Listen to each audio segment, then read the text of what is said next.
Judy from Witchpeace Craft, welcome. Today's video is my yarn review of a vegan natural fibre yarn that I purchased at the Australian Yarn Show. I purchased it from HandmadeByCatkin. She does have an Etsy shop with lots of other fibres for sale in skeins, and she also has some other crochet and knitting trinkets. So make sure you check out her link in the description below. So when I visited this stall, I was really attracted to this yarn. She had a scarf made in it that was really soft and lovely, and I was attracted because it's banana fibre yarn. Ta-da! I'll tell you about the yarn in a minute. The reason I was attracted, I live in the tropics and we do grow a lot of bananas here. One of the things our banana farmers do to generate a little income is around town in different safe places, you can stop and buy a kilo of bananas for $2. They have little trailers with FPOS, cash, weighing scales, everything set up. You just take your own bag and you buy bananas. These bananas are what the supermarkets call seconds. They're not long enough, they're too long, they're too fat, too short. The supermarkets don't want them because they're not perfect. And the farmers just used to either plough them in, give away for free feed. But by doing these little trailers around town, they have generated themselves a little bit of income because a lot of people stop and buy these bananas. Thing in particular will stop at least twice a week and buy bananas because he has bananas on his breakfast every morning. So that's one way of generating income from a product that is considered a waste product by the supermarkets. But this banana fibre yarn is another way. So it's classed as a bulky weight, but it's very roving, and I'm not a fan of roving yarn. My long-term subscribers will know that it's a curse for me, but I really did want to try it. Roving, I mean, it's fat, it's skinny, it's fat, it's skinny again, it's fat, it's skinny. It's all over the place. There's no consistency to how it works. That's what roving yarn is like. I bought 2 skeins because I thought, well, I'll make a project, and I had sort of a project in mind that I didn't do. Now I have some notes about this banana yarn. I have to read them off my laptop. My printer's not working, so I'll be looking off camera a bit. It's 100% hand-spun banana yarn. This yarn is dyed in skeins in small batches with vegan-friendly fibre reactive dyes. Because the fibre is reactive dyed, the dye bonds to the fibre and is very stable. It never came off in my hands. Like, I've had some yarns naturally dyed where I've ended up with more colour on my hands than the yarn. Banana is a based fibre collected from banana fruit. It's harvested from the trees. The trees in most banana plantations are burned to clear the land for the next year's crop. In this case, sorry, I have to scroll down a bit. Instead of burning the stalks and leaves, the waste products are processed into fibre using retting and the same types of techniques used to process flax fibres for spinning. The fibre is then hand spun in small communities in Nepal. So it's from Nepal. The spinning provides a livelihood and independent living opportunities for women who support their communities. Sorry, it's quite a long, windy thing. These women also spin recycled sari silk and other eco fibres. The yarn bases are fair trade, and the women are not only earning income from their communities, but they are also providing second life for a waste product that would otherwise be burned. So it's a good thing. It's good for the environment, and it is vegan friendly. So classed as a bulky weight. I had to think about the pattern. The pattern I had chosen wouldn't have worked for a roving bulky weight.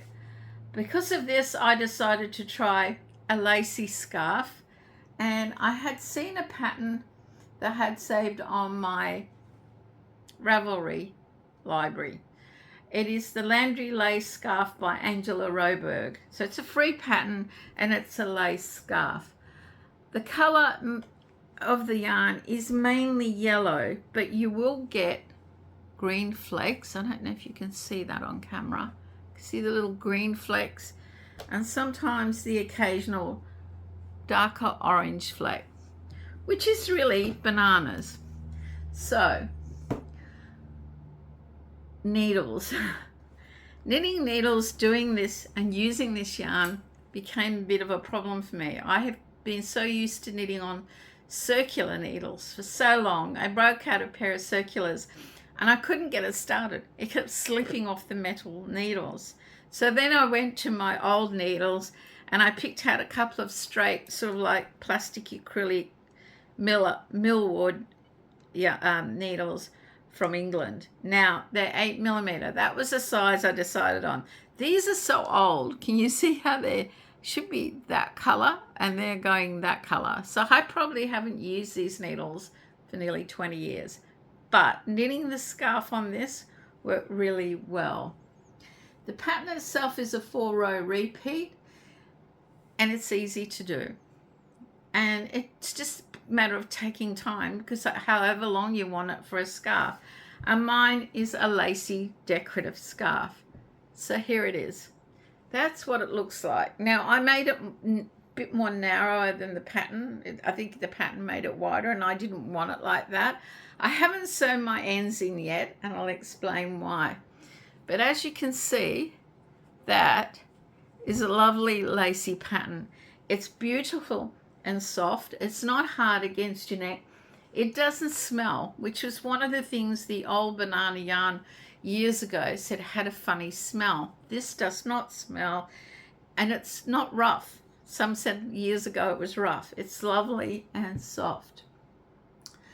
So I really wanted to try this yarn and I'm really glad I have. Now the pattern itself has a fringe on the bottom of each end, and I do have this amount left. Now I'm not a fan of fringes and I haven't put it on yet because I only finished this last night. I thought, do I leave it without a fringe or do I give it a fringe? Let me have a look. So some people wear them like that for warmth. Other people just wear them like that as a decorative lace scarf. Do you think it needs a fringe? There will be pictures of progress of me making this and a picture of it at the end. Let me know what you think. Do you think I should continue on and do the fringe or just leave it with a finished edge? I'm not a fan of fringes. One, I find that they wash up messy, and two, I think they're a waste of yarn. But let me know in the comments below what you think I should do with this scarf.